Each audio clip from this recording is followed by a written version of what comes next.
Have you ever thought you could be at more than one place at the same time? Maybe not physically, but emotionally and mentally. You know, the world gives this illusion that we can be present at more than one place at the same time. Well, I want to tell you, it is an illusion.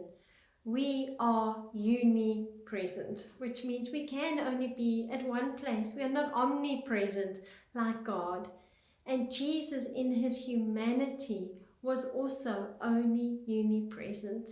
He had to be present at that time, you know, whether it was people, with his disciples, with his family, he had to be focused. And when we decide we have to go and be all these people, all the different places, that's when our nets get broken. And so to mend our nets today, I want to remind us that we are omnipresent, that we can follow Jesus' example in human form on what it looks like to be omnipresent. Yes, we get distracted. Jesus was distracted where he was on his way or in a mission, and then a man threw himself in order to walk and to be healed in front of Jesus. We saw the story with the woman where he's on his way to Jairus' house, and what happens? The woman touches his cloak and he realizes that power has left his body. Jesus was never concerned about those kind of distractions, but he also was aware that he had to stay focused. He had to know what he was doing.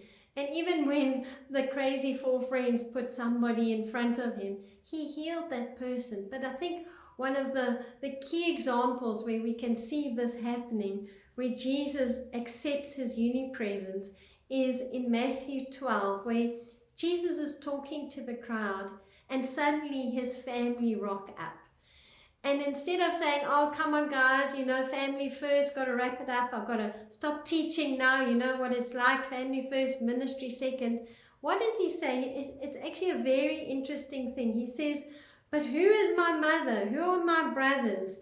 And stretching out his hand towards the 12 disciples, his adherents, he said, here are my mother and my brothers. For whoever does the will of my Father in heaven is my brother and my sister and my mother. Here we see Jesus is not saying I'm rejecting my family and my brothers and my sisters. No, he was busy preaching and they rocked up and wanted to distract him. And he continues saying, let me just finish what I need to do here. Because in other situations where he is with his disciples, for example, in Mark chapter 9, it says that he was so focused on the disciples and his family and friends.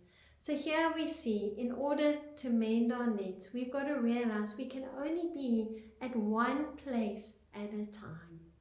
Be present. Be mindful of that situation and stay focused, because if you start tearing yourself and allow people to bully you into doing stuff, you will break your nets. So mend your nets today by being focused, doing one thing at a time, and just like Jesus, know what your purpose is, know what your place is. Let your yes be yes, let your no be no. Take time out. Be still. Know he's with you in all this craziness like the storm, and mend your nets with Jesus. I hope this week has blessed you as much as it has me, and that together we will have healthy nets so we can go and catch a lot of fish. Always remember, you are highly favored and deeply loved.